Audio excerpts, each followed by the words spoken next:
So basically, I go here.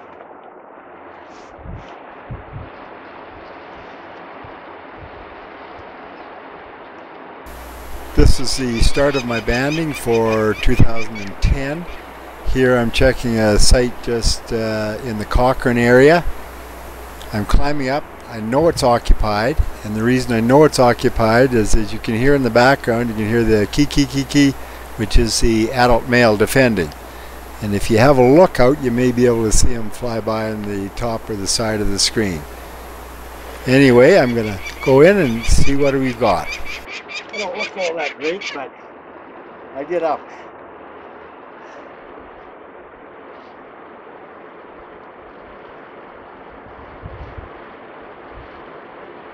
Put the bag so it's facing the right way.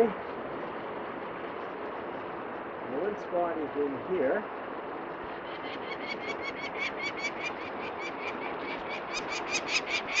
And there they are. I found the young, and they're in a long deep crack, and I've got to crawl in and get them. And as you can see, it's fairly deep. I'm in my knees, my ankles, about that deep. What I'm going to do is bring the young out. They're about 2 weeks of age, and Mark has climbed up on the cliff with me, and he is going to help me band them. He stands there so comfortably. I know.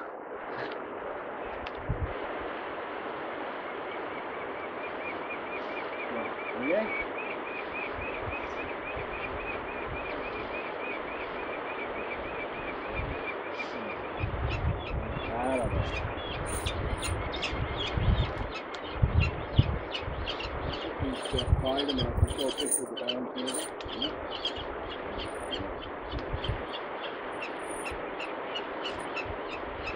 Are you guys ready? Yeah, go.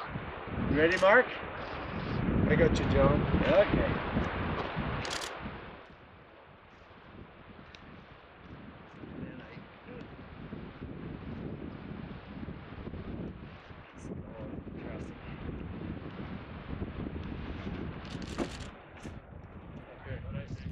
Yep, there's a heron rookery across the way here. Oh yeah?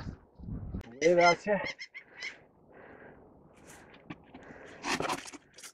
Whoops. Not very pretty, but I do get up.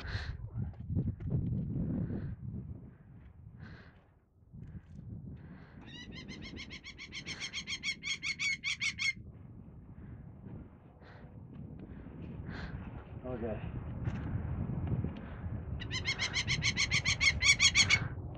This is quite easy here once you're here. That looks kind of dangerous. What's that? I said it looks kind of dangerous. No, it's nice when you're here, and then you can sit and watch the young. Get a beautiful picture. Okay. Go. The young are on about 8-10 centimeters of excrement. That's what that white stuff is in front. And I estimate it well over 100 years, maybe 200 years old.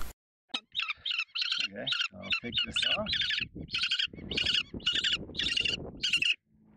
This is a 3-week-old female. I know her age by the amount of feathers that are just starting to come out, and I know her sex by her size, as the females are larger. I'm putting on a Fish and Wildlife aluminum band that is uniquely numbered, and it has contact information which can be used to track the bird if it's found. There we go. I do use a rope when necessary. This is a splunking rope, which I find better than a climbing rope, as it's heavier, thicker, it has a bigger load that it can carry, it doesn't stretch. I have a custom-made harness that I designed myself, and I use carabinas and a brake bar system, and I find that works best. This site is kind of interesting, as it is an artificial site that I built with a friend of mine, Rich Moore from Cochrane, and it has 2 young, as you are about to see, and they are about 2, maybe 2.5 weeks of age. See, there's one there now. You can clearly see the sexes here. The female is the larger one on the left. Unwind myself. Okay, come on down. Okay. Oh, my foot's falling asleep.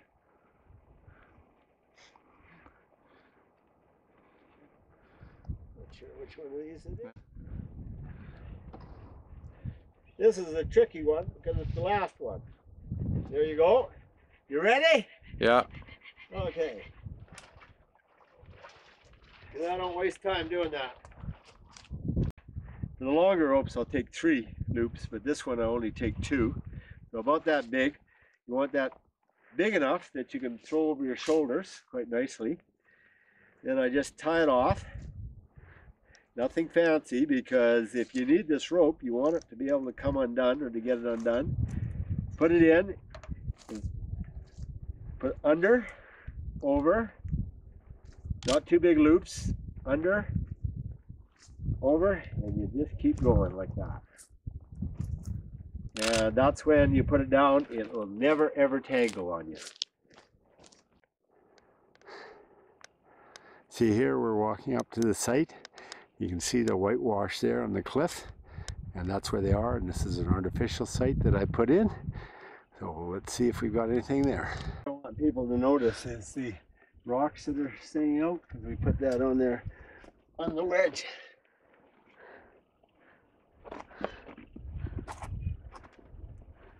There's nothing there. As you can see, these rocks here we put up there, and we've actually dug it out. Now that's disappointing.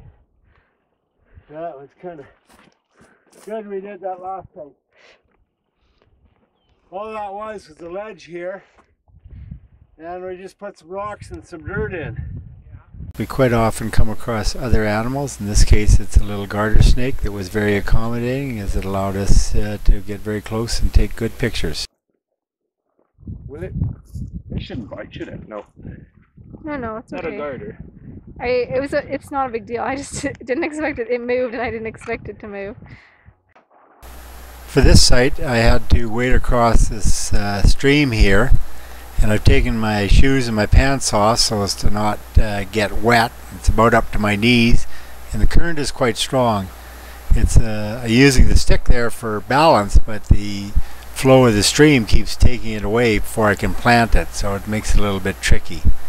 However, as you're about to see, I did manage to make it across without falling in.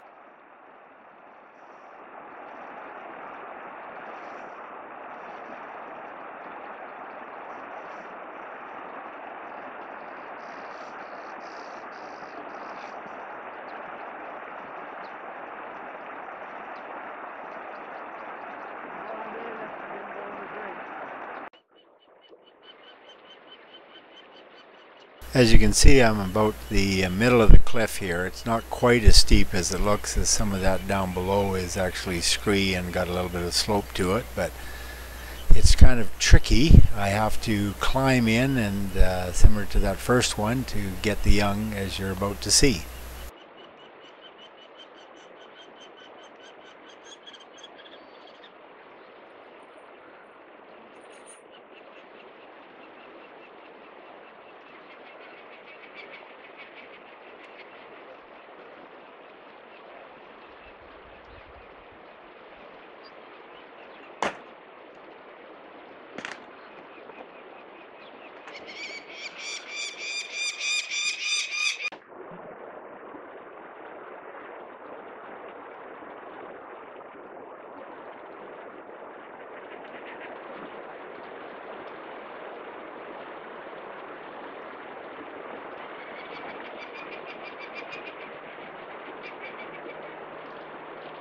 Hey guys!